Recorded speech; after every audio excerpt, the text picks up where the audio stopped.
Hello hello hello hello. Testing 1 2 3 1 2 3। Hello hello hello दोस्तों, मैं सचिन अरोड़ा एक बार फिर से आप सभी लोगों का स्वागत करता हूं अरोड़ा एजुकेटर के इस ऑफिशियल यूट्यूब प्लेटफॉर्म पे। So I hope you all are doing great. आप सब बहुत बढ़िया होंगे। आज के इस सेशन में अगेन हम लोग डिस्कस करने वाले हैं UP triple S C computer के बेस्ट 25 क्वेश्चंस। और आज है इसका डे 2, जिस सेशन का आपको बेसब्री से इंतजार था। डे 1 में तो आप सभी लोगों ने बढ़िया स्कोर किया और मुझे बताया कि सर 25 में से 20 प्लस स्कोर कर पाए। आज के सेशन में आप कितना स्कोर करते हैं? उम्मीद है कि 20 प्लस स्कोर तो करेंगे ही करेंगे। मुझे कमेंट करके जरूर बताइएगा कि आज के सेशन में आपका स्कोर कितना रहा। ये जो सेशन है ये किस एग्जाम्स के लिए बेनिफिशियल है? यूपी ट्रिपल एस सी के सभी एग्जाम्स के लिए, चाहे वो जूनियर असिस्टेंट हो, स्टेनोग्राफर का हो, ऑडिटर हो, वीपीओ हो या कोई भी यूपी ट्रिपल एस सी का एग्जाम, क्योंकि सभी का सिलेबस क्या है? सेम है। बात करें क्वेश्चन के लेवल्स की, कहां से क्वेश्चन आते हैं, तो आप जानते हैं कि सिलेबस आपके पास में है। कंप्यूटर का जो टॉपिक्स आपके बनेंगे वो इन्हीं सिलेबस के अंदर ही बनेगा। तो अगर आपने टॉपिक वाइज अच्छे से पढ़ लिया एक एक टॉपिक, उसके बहुत सारे एमसीक्यूज लगा लिए, तो यानी सफिशिएंट है और गारंटी है कि आप full out of full marks लेकर आएंगे। और आप जीनियस भी तो हैं, full out of full marks लाते भी तो हैं, है ना, और कहते भी तो हैं कि थैंक यू सचिन सर, आपने जो पढ़ाया वो आया। गलत है। आपने इतनी शिद्दत से पढ़ा कि सब कुछ आ गया, है ना, ये ज्यादा इंपॉर्टेंट है। तो यूपी ट्रिपल एस सी 2024 के लिए अगर आप चाहते हैं कि इन सभी टॉपिक्स को डिटेल में पढ़ें, बिल्कुल जीरो लेवल से हीरो लेवल तक पढ़ें, बेसिक से फुल कंप्यूटर कोर्स कवर करें, तो आप ज्वाइन कर सकते हैं इस शानदार बैच से। सर क्या क्या मिलेगा इस बैच में? Concept, MCQs, PDF, mock test, syllabus के अकॉर्डिंग, लेटेस्ट पैटर्न पर। कितनी वीडियोस, कितने आवर्स का course? 60 plus videos, 70 plus hours का कोर्स। कैसे ज्वाइन कर सकते हैं सर? अरोड़ा एजुकेटर एप्लीकेशन को इंस्टॉल करिए गूगल प्ले स्टोर या आईओएस स्टोर की मदद से और आप कोर्स से कनेक्ट हो जाइए।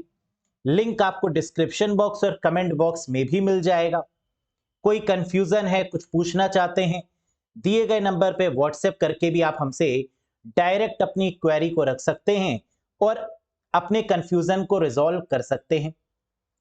Junior assistant, stenographer, auditor, VPO, इन सभी एग्जाम्स के लिए ये आपका सिंगल कंप्यूटर कोर्स रहने वाला है। तो वीडियोस भी मिलेंगी, पीडीएफ, मॉक टेस्ट कंप्लीट आपको यहां पर मिलने वाला है। बात करें सर, जो आपने प्रीवियस सेशन में क्वेश्चन डिस्कस किया था उसका आंसर बताइए। किया था ना ये क्वेश्चन डिस्कस, जिसका आंसर आपने कमेंट सेक्शन में दिया भी था। Question of the day, which social media site is the best for professional networking? Professional networking के लिए कौन सी सोशल मीडिया साइट सबसे अच्छी है? व्हाट्सएप, फेसबुक, ट्विटर या लिंक्डइन? और इसका सही जवाब क्या था? That is LinkedIn. यानी लिंक्डइन एक ऐसी वेबसाइट है, आप जानते हैं, जिस पर हम अपने प्रोफाइल को पोस्ट करते हैं, अपने रिज्यूमो को पोस्ट करते हैं, और जो एम्प्लॉयर होता है, जो एम्प्लॉय होता है, वो आपस में कनेक्ट करता है और अगर प्रोफाइल समझ में आती है तो हायर कर लिया जाता है ना। तो एक तरीके से सीवी के बेसिस पर यह प्रोफाइल चलती है, जहां पर कनेक्शंस बनते हैं। मुझे एक क्वेश्चन और बताइए, ये जो लिंक्डइन है ये किस कंपनी का प्रोडक्ट है? उस कंपनी का नाम भी बताइए। Very good, that is Microsoft. यानी लिंक्डइन जो सोशल नेटवर्किंग वेबसाइट है ये माइक्रोसॉफ्ट कंपनी की वेबसाइट है। वेरी गुड, या सोशल नेटवर्किंग साइट भी बोल सकते हैं। तो सोशल नेटवर्किंग साइट बोलें या सोशल नेटवर्किंग वेबसाइट बोलें, बात तो एक ही है। ग्रेट। तो आज के सेशन का आगाज हो चुका है। पहला क्वेश्चन आपके स्क्रीन पे आ चुका है, बताइए इसका आंसर बढ़िया तरीके से। The term IoT was coined in 1999 by the computer scientist dash. Internet of things शब्द 1999 में कंप्यूटर वैज्ञानिक डैश द्वारा गढ़ा गया था, बताओ। Vint Cerf, Alan Turing, Dennis Ritchie या केविन एस्टोन? आईओटी क्या होता है? आईओटी का मतलब कि अपने सभी थिंग्स को इंटरनेट से कनेक्ट करना। जैसे ये स्मार्ट वॉच है, क्या ये स्मार्ट वॉच इंटरनेट से कनेक्टेड है? जी हाँ। क्या ये स्मार्ट वॉच स्मार्टफोन से कनेक्टेड है? जी हाँ। क्या जो मेरा फैन लगा हुआ है उसका ये रिमोट है, क्या ये रिमोट मेरे मोबाइल से भी कनेक्टेड है? जी हाँ। तो ये भी इंटरनेट ऑफ थिंग्स का पार्ट हो गया। इसका मतलब कि जितने भी ऑब्जेक्ट इंटरनेट से कनेक्टेड हैं वो सभी इंटरनेट ऑफ थिंग्स का पार्ट हैं। Very good. तो क्वेश्चन ये उठता है कि इंटरनेट ऑफ थिंग्स किसने क्वाइन किया? 1999 में क्वाइन किया गया केविन एस्टॉन के द्वारा। यानी करेक्ट आंसर क्या होगा? Kevin Ashton. कैसे याद रखें? इंटरनेट ऑफ थिंग्स, सब चीजें अगर इंटरनेट से कनेक्ट हो जाएंगी तो क्या होगा? ऐश करेंगे। ऐश का मतलब एस्टॉन, केविन एस्टॉन। तो इंटरनेट ऑफ थिंग्स का मतलब Kevin Ashton. Next, dash is a low bandwidth machine to machine protocol for IoT device communication. ये क्वेश्चन आएगा ही आएगा, कंफर्म है। नोट कर लीजिए कि सचिन सर ने कहा था कि ये क्वेश्चन जरूर आएगा। क्या है ये क्वेश्चन? डैश आईओटी डिवाइस संचार के लिए एक कम bandwidth machine to machine protocol है। यानी इंटरनेट ऑफ थिंग्स आईओटी में प्रयोग होने वाली जो प्रोटोकॉल है और जो कम बैंडविथ कंज्यूम करती है, लो फ्रीक्वेंसी यानी लो बैंडविथ पे चलती है, उसका नाम क्या है? MQTT, HTTP, STTP, टेलनेट या TCP/IP? बिल्कुल सही and the correct answer is MQTT। MQTT का मतलब क्या होता है? Message queuing telemetry transport. क्या होता है? Message queuing telemetry transport. देखो, हम लोग आईओटी का जो प्रयोग करते हैं ना, वो ज्यादातर करते हैं किसी भी कमरे को, किसी भी घर को फुली ऑटोमेटिक बनाने के लिए। जैसे अगर मार्क जुकरबर्ग के घर की बात की जाए तो उनका घर क्या है? पूरा आईओटी बेस्ड है। यानी जितनी भी डिवाइसेस हैं उनके घर में वो सब इंटरनेट से कनेक्टेड हैं, जिसको वो सब कुछ अपने मोबाइल के द्वारा हैंडल कर सकते हैं। तो आईओटी का मतलब क्या है कि इसमें जो ब्लूटूथ टेक्नोलॉजी का यूज होता है या जिगबी टेक्नोलॉजी का यूज होता है वो कम बैंडविड्थ कंज्यूम करे। अगर ज्यादा बैंडविड्थ कंज्यूम करेगी तो क्या होगा? डिवाइस की बैटरी जल्दी डाउन हो जाएगी। और अगर कम बैंडविड्थ कंज्यूम करेगी तो क्या होगा? बैटरी लंबे समय तक चलेगी। जैसे आप लोग अगर मोबाइल के इंटरनेट को बंद कर देते हैं तो क्या बैटरी लंबे समय तक चलती है? जी हाँ। अगर आप ब्लूटूथ नहीं चलाते या ब्लूटूथ जब काम होता है तभी चलाते हैं तो क्या बैटरी लंबे समय तक चलती है? जी हाँ। इसका मतलब कि हमें कोई ऐसी टेक्नोलॉजी, एक ऐसी प्रोटोकॉल का प्रयोग करना होगा जो लो बैंडविड्थ पर फोकस कर रही है, and that is called message queuing telemetry transport, MQTT। Very good. तीसरा क्वेश्चन बताइए। Dash connect machines and devices in industries such as manufacturing, transportation, oil and gas, power generation and transmission mines and ports. Very famous question. Dash विनिर्माण, परिवहन, तेल और gas, बिजली उत्पादन, transmission, खदानों और बंदरगाहों जैसे उद्योगों में मशीनों और उपकरणों को जोड़ने के लिए प्रयोग किया जाता है। तो बड़ी बड़ी चीजों को जोड़ने के लिए किसका प्रयोग करते हैं? आईओटी का, IIoT का, W3C का या ऑल ऑफ दीज का? The correct answer is IoT का बड़ा भाई IIoT। यानी IoT का भी एडवांस फॉर्म है, that is called IIoT, industrial internet of things. इसका प्रयोग करेंगे। सर ये IoT तो अभी आपने समझाया, लेकिन ये IIoT क्या है? अगर हमें बड़ी बड़ी इंडस्ट्रीज में IoT अप्लाई करना है, किस पर्पस के लिए? मैन्युफैक्चरिंग के लिए, ट्रांसपोर्टेशन के लिए, ऑयल एंड गैस के लिए, पावर जनरेशन के लिए, माइंस के लिए, ट्रांसमिशन के लिए, पोर्ट्स के लिए। तो हम लोग किस टेक्नोलॉजी का प्रयोग करेंगे? IoT से भी advance technology, that is called IIoT, Industrial Internet of Things. Superb. Next, you can create a WhatsApp group with up to dash members. आप अधिकतम कितने सदस्यों के साथ एक व्हाट्सएप ग्रुप बना सकते हैं, बताइएगा। व्हाट्सएप ग्रुप में तो बहुत सारे आप एडेड होंगे, कई सारे फैमिली के व्हाट्सएप ग्रुप भी चल रहे होंगे। मुझे अब ये बताइए कि मैक्सिमम व्हाट्सएप ग्रुप में मैसेजेस कितने हो सकते हैं? 512। कितने मेंबर्स जुड़ सकते हैं मैक्सिमम? 512, 1024, 256 या 5000? सोच के बताओ। Very good, and the correct answer is 512। नहीं, ये तो पहले था, जिसको बढ़ाकर अब लिमिट क्या कर दी गई है? 1024, यानी 1024 members. That is the correct answer. तो व्हाट्सएप ग्रुप में कितने मेंबर्स कनेक्ट हो सकते हैं एक साथ? 1024। पहले इसकी लिमिट क्या थी? 512, जिसको बढ़ा के क्या कर दिया गया? 1024, 1024। लिखा भी हुआ है। Next, you can have to dash friend on Facebook. Facebook तो चलाते हैं ना, है ना, बहुत फेसबुक में रील्स भी देखते हैं। तो मुझे आज बताओ कि फेसबुक पर आपको अधिकतम कितने मित्र हो सकते हैं? कितने फ्रेंड रिक्वेस्ट आप भेज सकते हैं और कितने मैक्सिमम फ्रेंड्स फेसबुक पे कनेक्ट रह सकते हैं?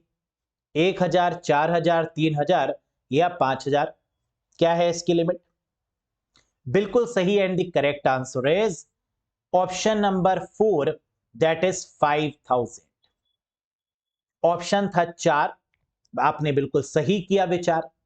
दैट इज 5000 फ्रेंड्स कनेक्ट हो सकते हैं फेसबुक पर। तो 5000 के बाद क्या होगा? जैसे ये 5000 की लिमिट पूरी होगी, आप उसके बाद फेसबुक पे फॉलो भी करवा सकते हैं या अपने फेसबुक प्रोफाइल को फेसबुक पेज में भी कन्वर्ट कर सकते हैं। तो अगर फॉलो करने की बात की जाए तो बहुत सारे फॉलो करवा सकते हैं। अगर प्रोफाइल की बात करें और प्रोफाइल को अगर हम पेज में कन्वर्ट कर दें तो वहां तो जितने भी लोग हैं वो फॉलो कर सकते हैं, लाइक कर सकते हैं पेज को। लेकिन जो लिमिट है फ्रेंड रिक्वेस्ट की वो कितनी है? 5000। Next, dash is the framework that manages big data. Very very important question. Dash एक ढांचा है जो बिग डेटा का प्रबंधन करता है। बिग डेटा का मतलब क्या होता है? प्रीवियस वाले सेशन में मैंने आपको समझाया था, बिग डेटा का मतलब लार्ज अमाउंट ऑफ डेटा। एक ऐसा डेटा जो बहुत बड़े लेवल पे है, जैसे सरकार के पास में जो डेटा है, कंपनीज के पास में जो डेटाबेस है ना, वो बहुत बड़े लेवल पे होता है। तो उस बड़े लेवल को डेटा, उस बड़े डेटा को मैनेज करने के लिए किस फ्रेमवर्क का प्रयोग किया जाता है, किस ढांचे प्रबंधन प्रणाली का प्रयोग किया जाता है, ये बताइए। फेसबुक, बिटकॉइन, हडूप या data mining? The correct answer is Hadoop. Hadoop एक ऐसा फ्रेमवर्क बनाया गया जो बड़े से बड़े डेटाबेस को मैनेज कर पाए, and that technology is called Hadoop. और देखो इसको किससे दिखाया जाता है? एलिफेंट से, है ना, प्यारा सा एलिफेंट एक दिख रहा होगा, बच्चा सा। तो ये एलिफेंट का मतलब, जैसे एलिफेंट का शरीर कैसा होता है? भारी भरकम। और वैसे ही बड़े डेटाबेस को मैनेज करने के लिए किसका प्रयोग करते हैं? दैट इज हडूप का। Next, dash is the process of monitoring and capturing all the packet passes through a given network. किसी दिए गए नेटवर्क से गुजरने वाले सभी पैकेटों की निगरानी और कैप्चरिंग की प्रक्रिया को क्या बोलते हैं?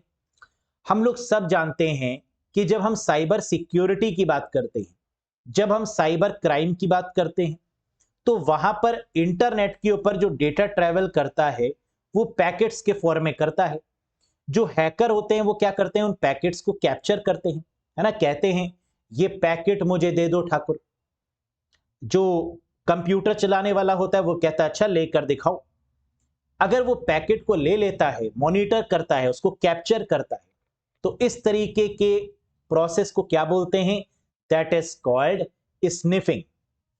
याद रखिएगा, process of monitoring and capturing all the packets passing through a given network किसी दिए गए नेटवर्क से गुजरने वाले सभी पैकेटों की निगरानी और कैप्चर करने के प्रोसेस को, प्रक्रिया को क्या बोलते हैं? स्निफिंग बोलते हैं। Next, it is a cyber crime in which the attacker floods a server. यह एक साइबर अपराध है जिसमें हमलावर सर्वर में बाढ़ ला देता है। बाढ़ ला देने का मतलब कि सर्वर को हैक करने का एक तरीका है, उस पर इतनी रिक्वेस्ट भेजता है सर्वर पे कि सर्वर अपनी सर्विसेज को बंद कर देता है, और इस टेक्निक को क्या बोलते हैं? DDoS, distributed denial of service. और ये जो सर्विस है ये कैसे अंजाम दी जाती है? बॉटनेट्स के द्वारा। रोबोट नेटवर्क लगाए जाते हैं और रोबोट नेटवर्क DDoS अपराध के तहत उन सर्वर्स को क्या करते हैं? इतनी रिक्वेस्ट भेजते हैं ताकि वो सर्वर डाउन हो जाए। Next, there are essentially dash types of e governance. E governance अनिवार्य रूप से कितने प्रकार के होते हैं? बताओ। ई गवर्नेंस का मतलब क्या होता है? बिल्कुल सही, इलेक्ट्रॉनिक गवर्नेंस। क्या सरकार अपने कामों को मैनेज करने के लिए इलेक्ट्रॉनिक यानी डिजिटल माध्यम का प्रयोग करती है? बिल्कुल सर। अगर उसे टैक्स कलेक्ट करना होता है तो वेबसाइट है, अगर उसे कोई जीएसटी भरवाना होता है तो वेबसाइट है, अगर उसे टेंडर पास करना होता है तो वेबसाइट है ना, जिसके द्वारा वो सारी चीजों को मैनेज करती है। तो क्वेश्चन यहां पर यह है कि ई गवर्नेंस अनिवार्य रूप से कितने प्रकार के होते हैं? There are essentially dash types of e governance. 3, 4, 5, 6। क्या होगा आंसर? 4। बिल्कुल सही किया आपने विचार। The answer is 4। 4 प्रकार के होते हैं ई गवर्नेंस की सर्विसेज। कौन कौन सी? G2C, government to citizens, G2B, government to business, G2G, government to government, और G2E, government to employees. Sir मतलब क्या है इसका? आइए समझते हैं। सिटीजन्स का मतलब हम लोग, आम नागरिक।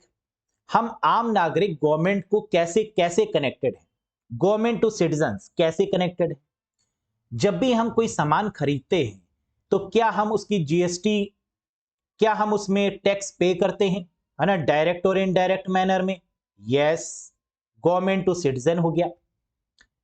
गवर्नमेंट हमारे लिए काम करती है, बिल्कुल, सड़कें बनाती है ना, रोड्स बनाती है, बांध बनाती है, बहुत सारे आर्म्स एंड एम्यूनिशंस प्रोवाइड करती है, सर्विसेज प्रोवाइड करती है। गवर्नमेंट टू सिटीजन हो गया। गवर्नमेंट टू बिजनेस, बिजनेस से गवर्नमेंट कैसे रिलेट करती है? बिजनेस से भी जीएसटी प्रोवाइड करवाती है, बिजनेस के रूप में कई बिजनेसेस को काम देती है ना, टेंडर्स देती है, वर्क देती है, प्रोजेक्ट देती है। Government to government, central government state government से इंटरेक्ट करे, या स्टेट गवर्नमेंट दूसरी स्टेट गवर्नमेंट से इंटरेक्ट करे, या स्टेट गवर्नमेंट सेंट्रल गवर्नमेंट से कोई रिक्वेस्ट करे। क्या है? गवर्नमेंट टू गवर्नमेंट है। Government to employees, TDS. Employees क्या भरते हैं? टीडीएस भरते हैं। तो गवर्नमेंट टू एम्प्लॉइज का मतलब TDS. Government to E, G2E। तो ये है हमारी 4 प्रकार की services. These are called e governance types. याद रखिएगा, ये बहुत इंपॉर्टेंट क्वेश्चन है कि कितने प्रकार की ई गवर्नेंस सर्विस होती है। तो आंसर है 4 प्रकार की, G2C, G2B, G2G और G2E।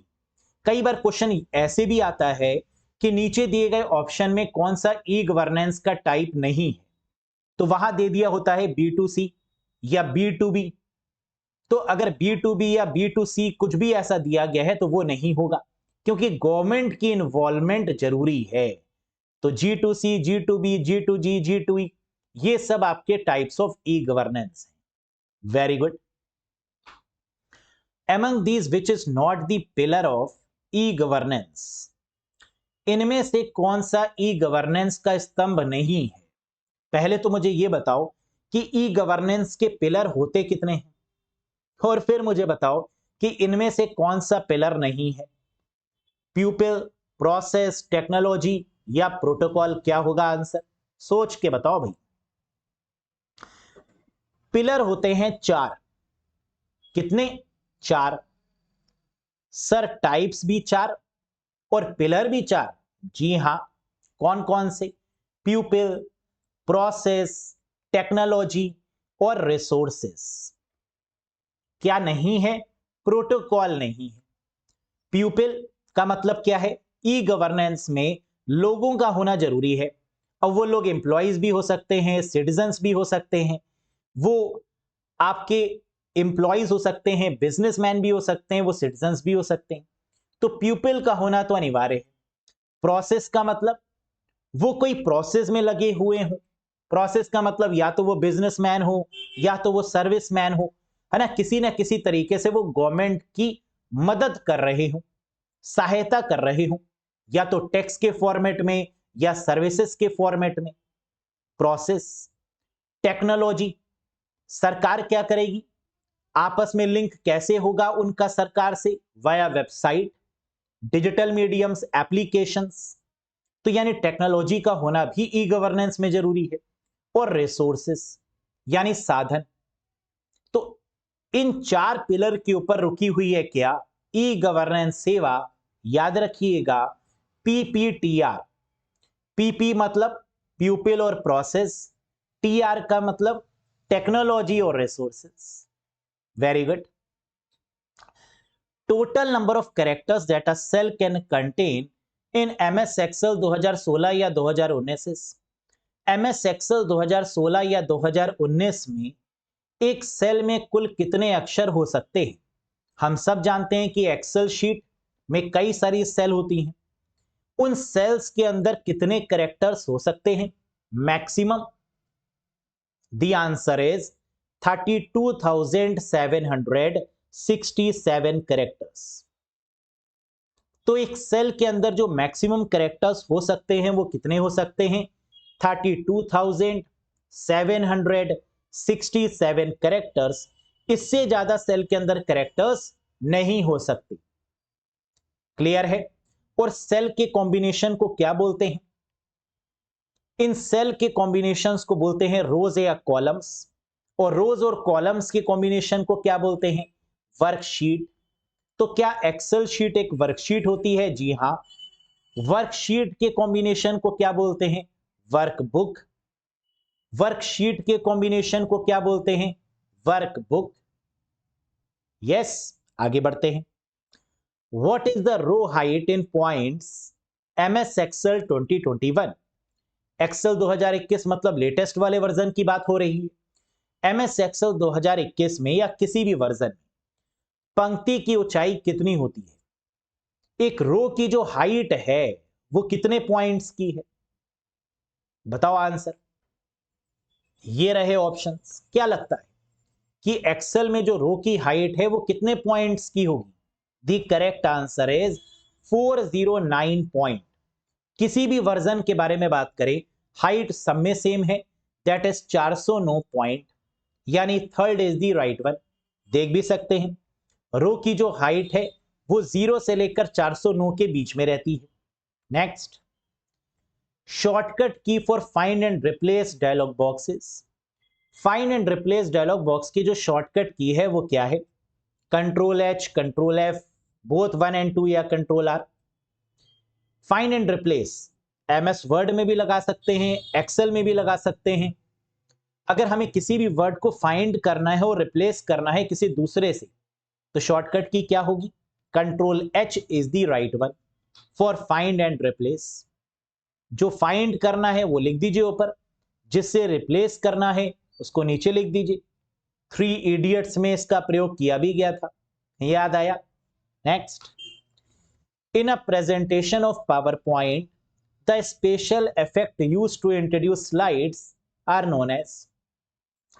पावर पॉइंट की प्रस्तुति में स्लाइडों को पेश करने के लिए उपयोग किए जाने वाले विशेष प्रभावों को डैश के रूप में जाना जाता है। एनोटेशंस, कस्टम एनिमेशन, ट्रांजिशन या none of the above. PowerPoint में कोई भी स्लाइड कैसे आएगी और कैसे जाएगी, ये कौन डिसाइड करेगा? ट्रांजिशन डिसाइड करेगा कि कोई भी स्लाइड कैसे आएगी और कैसे जाएगी। तो करेक्ट आंसर क्या होगा? Option number 3, that is transition. Very good. Next, what is the name of virtual assistant included in MS Windows 10? बताओ। विंडोज यानी ऑपरेटिंग सिस्टम से क्वेश्चन आता हुआ और बहुत फेमस क्वेश्चन। एमएस विंडोज 10 में शामिल वर्चुअल असिस्टेंट का नाम क्या है? सिरी तो एप्पल की है, एलेक्सा अमेजॉन का है, कोर्टाना माइक्रोसॉफ्ट का यानी विंडोज 10 में प्रयोग होने वाला, और बिक्सबी तो अलग है, सैमसंग में ज्यादातर यूज किया जाता है ना बिक्सबी। तो आंसर यहां पर क्या होगा? That is Cortana which is used in the Microsoft यानी एमएस विंडोज 10। ये आ गई आंटी, है ना। अब आंटी से कोई भी क्वेश्चन पूछो, आंटी जी बताती हैं, है ना। हाय आई एम कोर्टाना, क्या हाल है आंटी जी? हेलो, है ना। तो ये है कोर्टाना। आप इनसे कोई भी क्वेश्चन पूछें, आंटी जी बड़े ही मस्त अंदाज में उस क्वेश्चन का आंसर करती हैं, है ना। अगर आंटी के पास में क्वेश्चन होगा तो रिप्लाई जरूर मिलेगा। तो इन आंटी का नाम क्या है? Cortana. Very good. Next, name that antivirus software used mainly for online banking and is fully free for Windows operating system. Again operating system का बेहतरीन क्वेश्चन। उस एंटीवायरस सॉफ्टवेयर का नाम बताइए जो मुख्य रूप से ऑनलाइन बैंकिंग के लिए उपयोग किया जाता है और विंडोज ऑपरेटिंग सिस्टम के लिए पूरी तरीके से मुफ्त है। That is called Bitdefender, यानी first option is the right one. वैसे फेमस तो आपका नॉर्टन भी है, कैस्पर स्काई तो बहुत फेमस है, मैककेफी, है ना, वेरी वेरी फेमस वन। लेकिन यहां पर फेमस से लेना देना थोड़ी ना है ना। क्वेश्चन में कह रहा था वो एंटीवायरस का नाम बताओ जो विंडोज ऑपरेटिंग सिस्टम यानी माइक्रोसॉफ्ट का है, विंडोज का मतलब माइक्रोसॉफ्ट का, और फ्री भी है और बैंकिंग में भी प्रयोग किया जाता है। तो बैंक वाले भी फ्री की चीजों का प्रयोग कर रहे हैं, है ना। कितना न्याय है। इतना पैसा है तो कम से कम किसी पेड एंटीवायरस का प्रयोग कर लेते। बैंक ने कहा नहीं, हम तो मुफ्त वाली सर्विसेज का मजा लेंगे, है ना, और ग्राहक को मुफ्त कुछ भी नहीं देंगे। तो यहां पर क्या हो रहा है? बिट डिफेंडर का प्रयोग किया जा रहा है जो बिल्कुल फ्री है और किस कंपनी का है? दैट इज माइक्रोसॉफ्ट कंपनी का। Very good. Next, spelling and thesaurus option is present under which tab in MS PowerPoint 2021? MS PowerPoint 2021 में स्पेलिंग और थेसोरस विकल्प किस टैब के अंतर्गत मौजूद है? सोचो। स्पेलिंग की कोई मिस्टेक हो जाती है, थेसोरस का मतलब एंटोनिम सिनोनिम्स, ये सब कहां देखने को मिलते हैं? पावर पॉइंट में। पावर पॉइंट में ही क्यों, वर्ड एक्सेल सब में स्पेलिंग और थेसोरस का ऑप्शन देखने को मिलता है। किस टैब के अंदर? रिव्यू टैब के अंदर। तो आंसर क्या हो जाएगा? Fourth is the correct answer, review is the right one. याद रखिएगा, ये बहुत इंपॉर्टेंट है। स्पेलिंग एरर अगर कोई होती है या थेसोरस एंटोनिम सिनोनिम्स की बात करें, समानार्थी विलोम शब्द की बात करें, तो ये थेसोरस में होता है। और ये कहां देखने को मिलता है? देखो, रिव्यू के अंदर, प्रूफिंग के अंदर स्पेलिंग और थेसोरस का ऑप्शन मौजूद है। बहुत बढ़िया। Next, dash view in MS PowerPoint 2021 shows you the current slide, next slide and your speaker notes। बताइए, चीजें याद रखनी पड़ेंगी, लिख लिख कर चीजों को याद करेंगे बढ़िया तरीके से तो हो जाएगा। एमएस पावर पॉइंट 2021 में दृश्य आपको वर्तमान स्लाइड, अगली स्लाइड और आपके स्पीकर नोट्स को दिखाता है, उसे क्या बोलते हैं? यानी अगली स्लाइड भी दिख रही हो। सपोज करो कि मैं यहां पर आपको शो कर रहा हूं, प्रेजेंटेशन जो कर रहा हूं, और मुझे साथ ही साथ अगली वाली स्लाइड भी दिख जाए कि क्वेश्चन नंबर 19 में क्या गिवन है। इस व्यू को क्या बोलते हैं?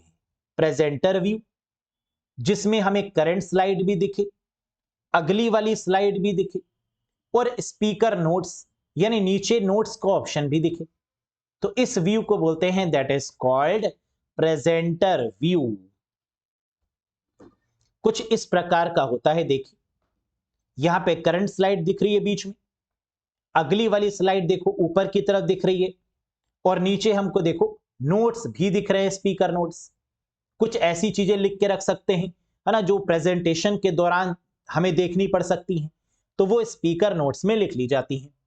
तो this view is called presenter view. Next, in MS Word 2021 citation and bibliography found under which tab? सोचो, MS Word 2021 में उद्धरण और ग्रंथ सूची किस टैब के अंतर्गत पाई जाती है? ये बहुत फेमस क्वेश्चन है। इनफैक्ट ये सारे क्वेश्चन बहुत इंपॉर्टेंट है। बताओ, MS Word में सिटेशन एंड बिब्लियोग्राफी का प्रयोग करते हैं। अगर कोई बुक लिखनी है, कोई मैगजीन लिखनी है, कोई नॉवल लिखनी है, तो सिटेशन एंड बिब्लियोग्राफी का प्रयोग करते हैं, और ये पाई जाती है रेफरेंस टैब के अंदर। किस टैब के अंदर? रेफरेंस टैब के अंदर। जैसे मैंने आपको प्रीवियस वाले सेशन में बताया था कि रेफरेंस टैब के अंदर फुटनोट का ऑप्शन भी मिलता है। मैंने बताया था ना कि पैर में अगर चोट लगेगी तो क्या होगा, आप डॉक्टर के पास जाएंगे और डॉक्टर रेफर कर देगा। तो यानी फुटनोट का ऑप्शन कहां मिलेगा? रेफरेंस के अंदर। वैसे ही सिटेशन और बिब्लियोग्राफी भी कहां मिलेगा? रेफरेंस के अंदर। इसको ऐसे याद रखिए कि सिटेशन और बिब्लियोग्राफी का मतलब कोई बुक बनानी है, जब हमें कोई बुक लेनी होती है या पढ़ना होता है तो हम रेफरेंस से पढ़ते हैं, है ना। जैसे किसी ने कहा कंप्यूटर फला फला टीचर से पढ़ लो, वो बढ़िया पढ़ाता है ना। कंप्यूटर अरोड़ा एजुकेटर से पढ़ लो, वो सर बढ़िया पढ़ाते हैं। तो ये क्या है? रेफरेंस है ना। तो सिटेशन और बिब्लियोग्राफी का मतलब बुक्स, नॉवेल्स, कंटेंट, और इसके लिए आप रेफरेंस पर बिलीव करते हैं, that is called references. Very good. Next, by default how many worksheets are there in an MS Excel workbook 2021? बताइए, डिफॉल्ट रूप से MS Excel वर्कबुक 2021 में कितनी वर्कशीट होती हैं? 3, 2, 4 या 1? या आता है, बताएंगे नहीं? सोचिए, पुराने वाले वर्जन्स के केस में जो बाय डिफॉल्ट वर्कशीट होती थी वो 3 होती थी, शीट 1, शीट 2, शीट 3। लेकिन 2016 से 2016, 2019, 2021 और 365 वाले वर्जन में जो वर्कशीट की संख्या है वो कितनी है? 1। तो आंसर क्या होगा? खाओ पियो केक, आंसर लगा दो 1, यानी 1 worksheet is the correct answer. खाओ पियो केक, आंसर लगाओ 1। The answer is 1 worksheet in the latest versions. Very good. ठीक है, तो यहां पर 2021 वाले वर्जन की बात कर रहे थे ना, तो 1 वर्कशीट होगा।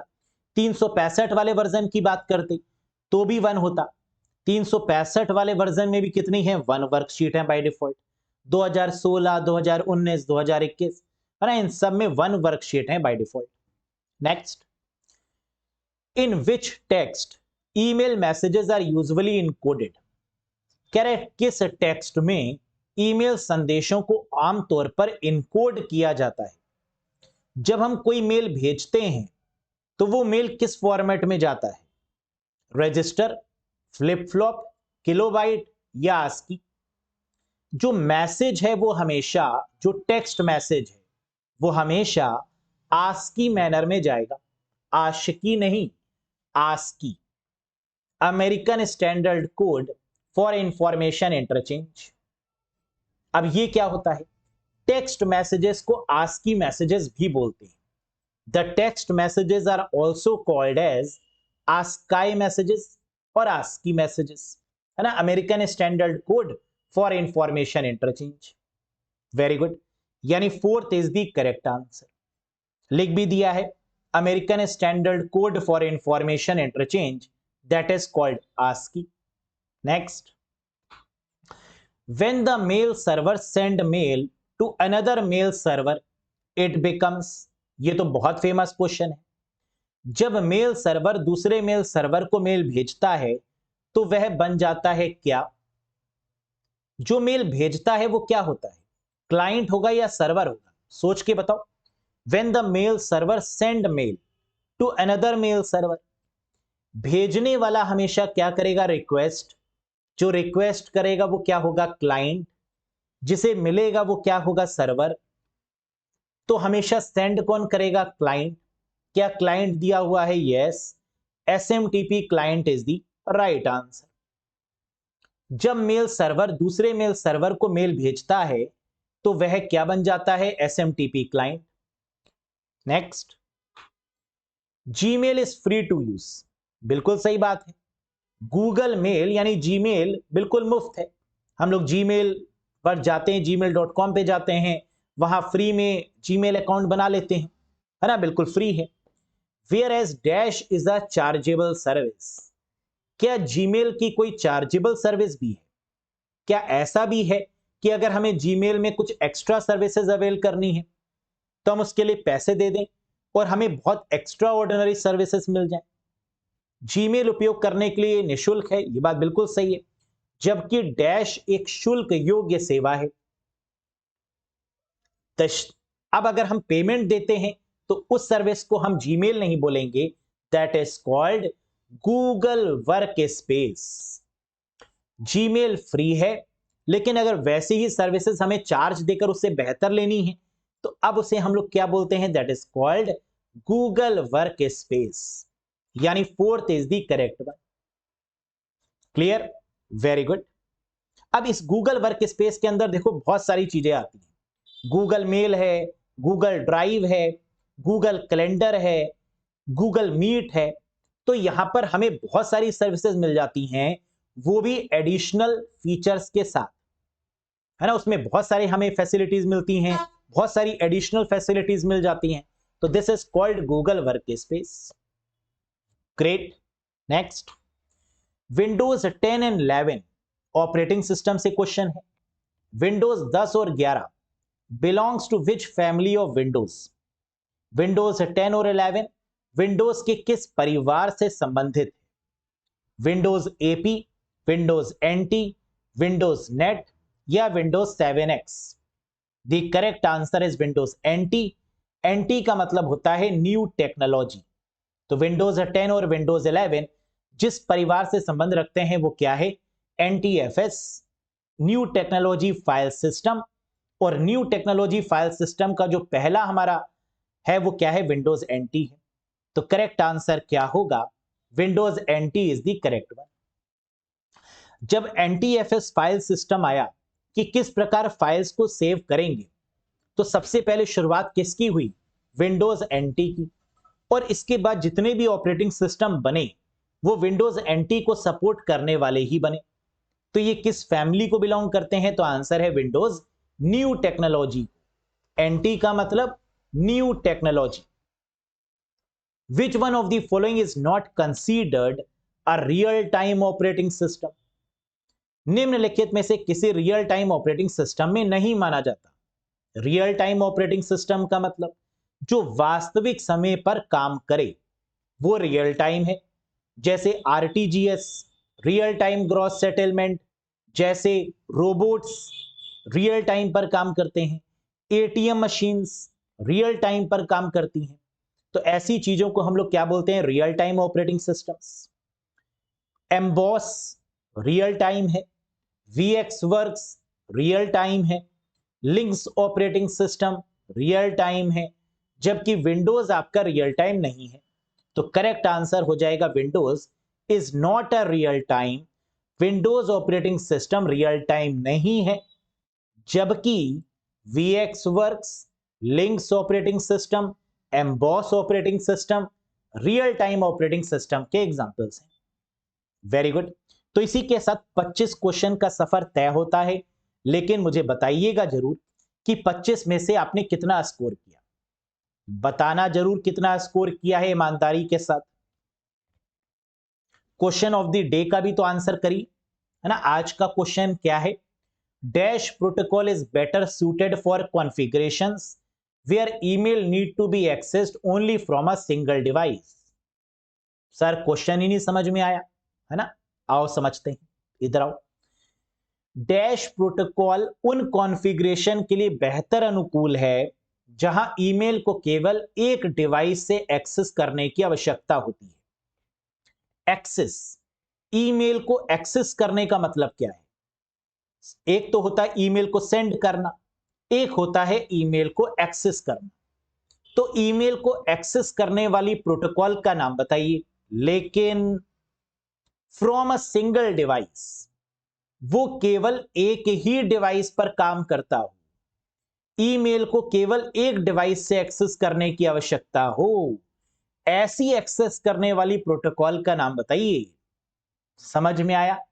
अगर समझ में आया हो तो एक बार बताइएगा, अगर सही से समझ में ना आया हो तो तुक्का लगाकर बता दीजिए कि ये हो सकता है ना। अक्कड़ बक्कड़ बम्बे बो में तो आप लोग एक्सपर्ट हैं, तो जरा मुझे बताइए और ये भी बताइएगा कि वो गैस है कि वो सही है ना। बाकी इसको मैं समझाऊंगा अगले सेशन में बहुत डिटेल में। बहुत प्यारा क्वेश्चन है और आता जरूर है, और कैंडिडेट अक्सर इस क्वेश्चन को गलत करते हैं। जरा देखते हैं आपने सही आंसर दिया या नहीं। इसी के साथ आज का सेशन समाप्त होता है। पसंद आया हो तो एक बार लाइक कर दीजिएगा, चैनल पर नए हो तो सब्सक्राइब जरूर करिएगा, और अगर आपको लगता है कि कंप्यूटर बेसिक से पढ़ने की रिक्वायरमेंट है, स्टेप बाय स्टेप जितने भी टॉपिक्स दिए हैं उनको एक बार बढ़िया तरीके से कॉन्सेप्ट वाइज पढ़ लें, उसके सारे एमसीक्यूज कर लें, उसके मॉक टेस्ट लगा के देख लें, अगर ऐसा विचार है तो आप बिल्कुल ले सकते हैं ये वाला शानदार कोर्स, जहां आपको कॉन्सेप्ट भी मिलेगा, एमसीक्यूज भी मिलेंगे, पीडीएफ भी मिलेगी, मॉक टेस्ट भी मिलेगा, और पूरा सिलेबस के अकॉर्डिंग कंप्लीट कोर्स मिलेगा। कोई कंफ्यूजन है, कोई डाउट है, तो स्टार्टिंग में मैंने आपको नंबर भी दिया हुआ है व्हाट्सएप का, उसमें आप पूछ भी सकते हैं। कोर्स से कैसे कनेक्ट होंगे? अरोड़ा एजुकेटर एप्लीकेशन को इंस्टॉल करेंगे गूगल प्ले स्टोर और iOS स्टोर की मदद से, और फिर आप इस कोर्स से जुड़ सकते हैं। लिंक में, डिस्क्रिप्शन में और कमेंट बॉक्स में मैंने प्रोसेस भी दे दिया है, डायरेक्टली लिंक पर क्लिक करके भी आप एप्लीकेशन को इंस्टॉल कर सकते हैं। टोटल वीडियोस कितनी मिलेंगी? 60 प्लस। टोटल आवर्स कितने होंगे? 70 प्लस घंटे।